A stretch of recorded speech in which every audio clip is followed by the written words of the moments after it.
Alright, it's time for Tartarian Tales number 7. And this one is kind of funny because it relates to something that I was just thinking about, where my wife was recently recommended ginseng.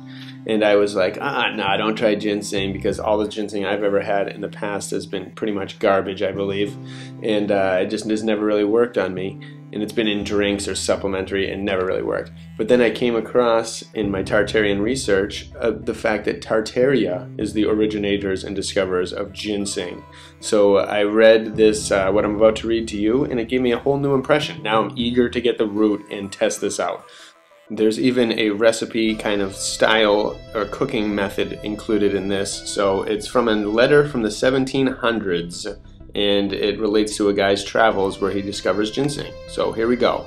The description of a Tartarian plant called ginseng with an account of its virtues in a letter from Father Jartoux to the Procurator General of the Missions of India and China, taken from the 10th volume of letters of the missionary Jesuits, printed at Paris in Octavio 1713. So Peking, April 12, 1711. The map of Tartary, which we made by order of the Emperor of China, gave us an opportunity of seeing the famous plant ginseng, so much esteemed in China and so little known in Europe. Towards the end of July 1709, we arrived at a village not above 4 small leagues distant from the Kingdom of Korea, which is inhabited by those Tartars called Cultivated. One of these Tartars went and found upon the neighboring mountains 4 plants of the ginseng, which he brought us entire in a basket. I took one of them and designed it in its exact dimensions as well as I could possibly do it, the figure of which I here send you, and shall give you the explanation of it at the end of this letter. The most eminent physicians in China have writ whole volumes upon the virtues and qualities of this plant, and make it an ingredient in almost all remedies, which they give to their chief nobility, for it is of too high a price for the common people. They affirm that it is a sovereign remedy for all weakness occasioned by excessive fatigues either of body or mind, that it dissolves pituitous humors, that it cures weakness of the lungs and the plurify, that it stops vomitings, that it strengthens the stomach and helps the appetite, that it disperses fumes or vapors, that it fortifies the breath and is a remedy for short and weak breathing, that it strengthens the vital spirits and increases lymph in the blood, in short, that it is good against dizziness of the head and dimness of sight, and that it prolongs life in old age. Nobody can imagine that the Chinese and Tartars would set so high a value upon this root if it did not constantly produce a good effect. Those that are in health often make use of it to render themselves more vigorous and strong, and I am persuaded that it would prove an excellent medicine in the hands of any European who understands pharmacy, if he had but a sufficient quantity of it to make such trials as are necessary to examine the nature of it chemically, and to apply it in a proper quantity according to the nature of the disease per which it may be beneficial. It is certain that it subsidizes, increases the motion of, and warms the blood, that it helps digestion and invigorates in a very sensible manner. After I had designed the root, which I shall hereafter describe, I observed the state of my pulse, and then took half of the root, raw as it was and unprepared. In an hour I found my pulse much fuller and quicker. I had an appetite and found myself much more vigorous, and could bear labor much better and easier than before. But I did not rely on this trial alone, imagining this alteration might proceed from the rest that we had that day. But 4 days after, finding myself so fatigued and weary that I could scarce set on horseback, a mandarin who was in company with us, perceiving it, gave me one of these roots. I took half of it immediately, and an hour after I was not the least sensible of any weariness. I have often made use of it since, and always with the same success. I have observed also that the green leaves, and especially the fibrous part of them chewed, would produce nearly the same effect. The Tartars often bring us the leaves of ginseng instead of tea, and I always find myself so well afterwards that I should readily prefer them before the best tea. Their decoction is of a grateful color, and when one has taken it twice or thrice, its taste and smell become very pleasant. As for the root of this plant, it is necessary to boil it a little more than tea, to allow time for extracting its virtue, as is practiced by the Chinese when they give it to sick persons, on which occasion they seldom use more than the 1/5 part of an ounce of the dried root. But as for those that are in health, and take it only for prevention or some slight indisposition, I would advise them not to make less than 10 doses of an ounce, and not to take of it every day. It is prepared in this manner. The root is to be cut into thin slices, and put into an earthen pot, well glazed, and filled with about 1/4 of a pint of water, Paris measure. The pot must be well covered, and set to boil over a gentle fire, and when the water is consumed to the quantity of a cupful, a little sugar is to be mixed with it, and it is to be drank immediately. After this, as much more water is to be put into the pot upon the remainder, and to be boiled as before, to extract all the juice and what remains of the spirituous part of the root. These 2 doses are to be taken, one in the morning and one other at night. As to the places where this root grows, because you will see them marked in the new map of Tartary, a copy of which we shall send into France, I shall only observe here in general that it is between the 39th and 47th degree of northern latitude, and between the 10th and 20th degree of eastern longitude, reckoning from the meridian of Peking. There is a long tract of mountains, which the thick forests that cover and encompass them render almost unpassable. It is upon the declivities of these mountains, and in these thick forests, upon the banks of torrents, or about the roots of trees, and amidst of 1,000 other different forms of plants, that the ginseng is to be found. It is not to be met with in plains, valleys, marshes, the bottoms of rivulets, or in places too much exposed and open. If the forest take fire and be consumed, this plant does not appear till 2 or 3 years after. It also lies hid from the sun as much as possible, which shows that heat is an enemy to it. All which makes me believe that if it is to be found in any other country in the world, it may be particularly in Canada, where the forests and mountains, according to the relation of those that have lived there, very much resemble those here. The places where the ginseng grows are on every side prepared from the province of Kwantung, which in our old maps is called Liatum, by a barrier of wooden stakes which encompass this whole province, and about which guards continually patrol, to hinder the Chinese from going out and looking after this root. Yet how vigilant forever they are, their greediness, after gaining insights, the Chinese to lurk about privately in these deserts, sometimes to the number of 2,000 or 3,000, at the hazard of losing their liberty and all the fruit of their labor, if they are taken either as they go out or come into the province. The emperor, having a mind that the Tartars should have the advantage that is to be made of this plant rather than the Chinese, gave orders this present year 1709 to 10,000 Tartars to go and gather all that they could of the ginseng, upon condition that each person should give his majesty 2 ounces of the best, and that the rest should be paid for according to its weight in fine silver. It was computed that by this means the emperor would get this year about 20,000 Chinese pounds of it, which would not cost him above 1/4 part of its value.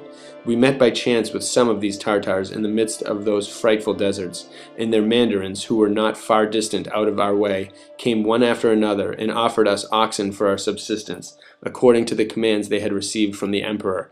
This army of herbalists observed the following order. After they had divided a certain tract of land among their several companies, each company, to the number of 100, spreads itself out in a straight line to a certain fixed place, every 10 of them keeping at a distance from the left. Then they searched carefully for the plant, going on leisurely in the same order, and in this manner, in a certain number of days, they run over the whole space of ground appointed them. When the time is expired, the mandarins, who are encamped with their tents in such places as are proper for the subsistence of their horses, fend to view each troop, to give them fresh orders, and to inform themselves if their number is complete. If any of them is wanting, as it often happens, either by wandering out of the way or being devoured by wild beasts, they look for him a day or two, and then return again to their labor as before. These poor people suffer a great deal in this expedition. They carry with them neither tents nor beds, every one being sufficiently loaded with his provision, which is only millet parched in an oven, upon which he must subsist all the time of his journey, so that they are constrained to sleep under trees, having only their branches and barks, if they can find them, for their covering. Their mandarins send them from time to time some pieces of beef or such game as they happen to take, which they eat very greedily and almost raw. In this manner these 10,000 men passed 6 months of the year, yet notwithstanding their fatigues continued lofty, and seemed to be good soldiers. The Tartars, which were our guard, did not fare better, having only what remained of an ox that was killed every day, and had first served 50 persons for their subsistence.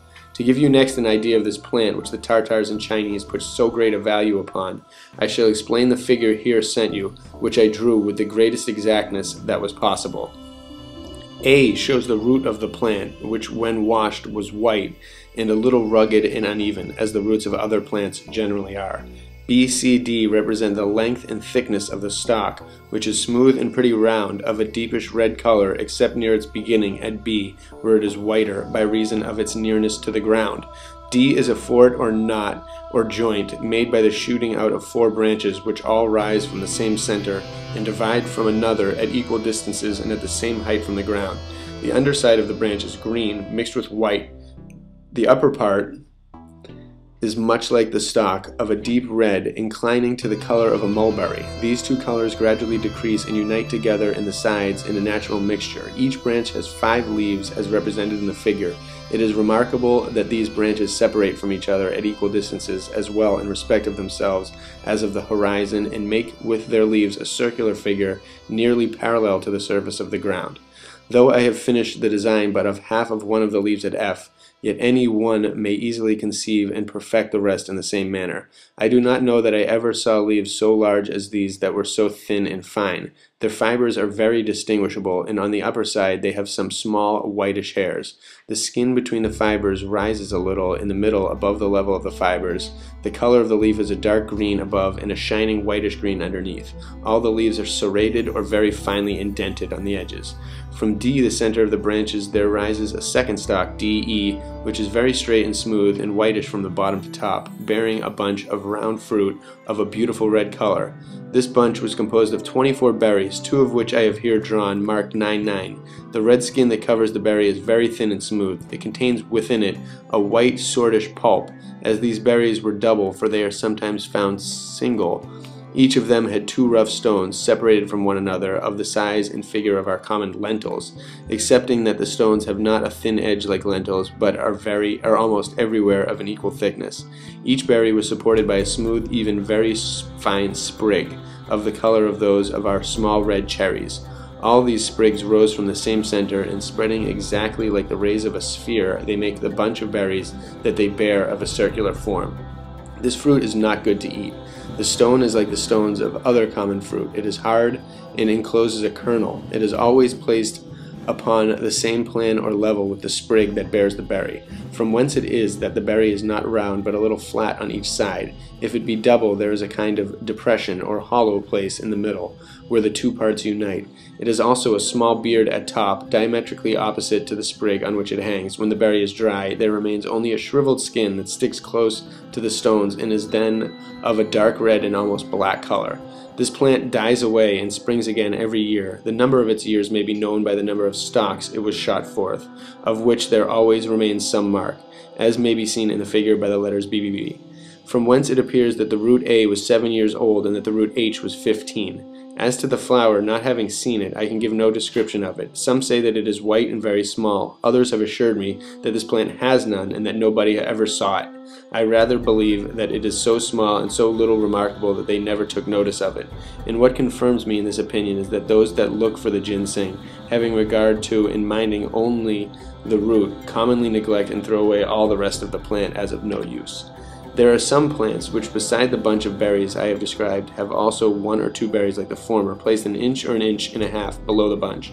And when this happens, they say, if any one takes notice of the point of the compass that these berries direct to, he can't fail of finding the plant some paces distant that way or thereabouts. The color of the berries, when the plant has any, distinguishes it from all others and makes it remarkable at first sight.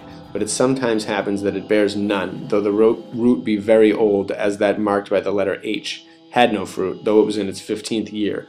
They have sowed the seed in vain without its producing any plant, might probably give occasion to this story, which is current among the Tartars. They say that a bird eats it as soon as it is in the earth, and not being able to digest it, it is purified in its stomach, and afterwards springs up in the place where it is left by the bird with its dung.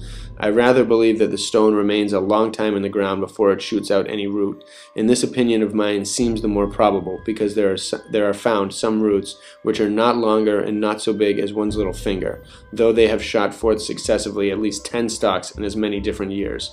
Though the plant I have here described had 4 branches, yet there are some that have but 2, others but 3, and some that have 5 or 7, which last are the most beautiful. Yet every branch has always 5 leaves, as well as this here figured, unless the number has been diminished by any accident. The height of the plants is proportionable to their bigness and the number of their branches. Those that bear no fruit are commonly small and very low. The root, the larger and more uniform it is, and the fewer small strings or fibers it has, is always the better. On which account that marked with the letter H is preferable to the other. I know not for what reason the Chinese call it ginseng, which signifies the representation or form of man. Neither I myself nor others who have searched and inquired into it on purpose could ever find it any resemblance to the signification of its name, though among other roots there may now and then be found some which by accident have very odd figures. The Tartars with more reason call it orbota, or orhota, which signifies the chief of plants. It is not true that this plant grows in China, as Father Martini affirms from the authority of some Chinese books, which make it to grow on the mountain of Tongpingfo in the province of Peking.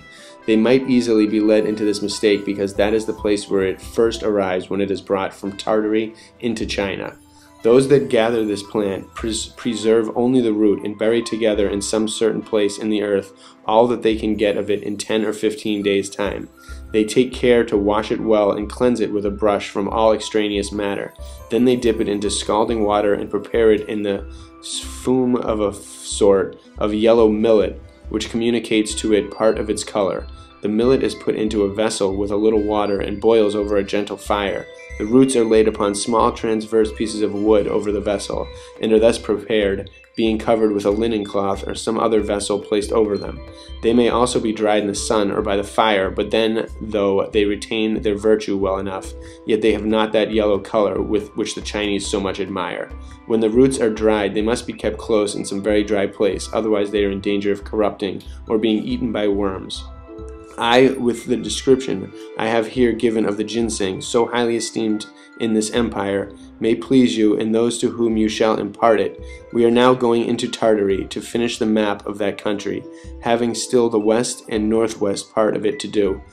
I will send you as soon as possible the map of the province of Peking by Father Martini, called Pekali, and by Chinese Tekeli or Libafao. I am Jartoux. So this is a very great little thing on ginseng. It makes me really want to go out and try it exactly how they do it here. And Peking is what I've been showing some pictures of, and this is one building that's an astronomy building that I think is still around, this big giant block stone building with all these cool things at the top. And it reminds me of a lot of those art books that I've examined from the past and done some translations of, where they have all these artifacts that are amazingly detailed astrolabes and different astronomy tools that I have no idea what they are. But either way, I also find it interesting that the ginseng root, they say, looks like a human or has some kind of human form. And I'm a big believer that certain roots and different plants connect with our physical reality in a very interesting way and are communicators with us in different methods and frequencies and chemicals and amazing properties and principles that we may not even know about. We most likely don't know about them. And I've always kind of just pushed ginseng aside and not really cared for it, but now I'm really eager to try it. It really seems like an incredible energizer of sort without using caffeine, and using it in this way instead of the way that they try to do it. I'm not even sure if I can find the root somewhere, but I want to try it. But take a look at this picture. These things look like aliens. You know, their presence is something, they're alive. Everything is alive in this miracle of a planet. This is the roots. Imagine what all the other roots do, or what different parts of roots do. I'm always blown away by that thought about other plants. Like, what kind of plants live in the ocean? What do they do to us? What do each mushroom do? Like, it seems like every single creation on this miracle planet has a specific purpose for either a specific animal, a specific life form, or for numerous life forms. Everything is absolutely intentional and has a point, has a meaning, has purpose, just like each one of us. And their nutritional value, or their psychedelic properties, psychoactive properties, or their health benefits, or their abilities to do anything, to alter the human body and the chemistry within it to a degree that's just unbelievable. And I love how when shamans used to talk about different herbs that would come to them in visions, and they'd find out where it is, and they'd figure out how to use it in dreams and all this stuff, and it's so magical. And talking about the Siberian ginseng, which is a main popular one, and thinking about all the Siberian shamans, Were they remnants of Tartarians that had the knowledge, the miracle? They knew about the wonders of the body in this place, and they would show it in magical ways, in ways that the observers of the time and people writing about the shamans would have no idea what was going on. It would be like an alien world to them. And that is the way things have become. These things that seem alien to us now were commonplace throughout our entire history. The use of everything from flowers for specific purposes to every single element. Little tiny like things, bacterias for different things, molds. There are so many different aspects of ways to interact with the human body and create a different desired or undesirable effect. It is so amazing. There's just infinite combinations of all these things too. We live in a perfect miracle. So if anyone has any thoughts on ginseng or any knowledge of it, let me know, and I'll let you know when I try it and see how it goes. Bless you all.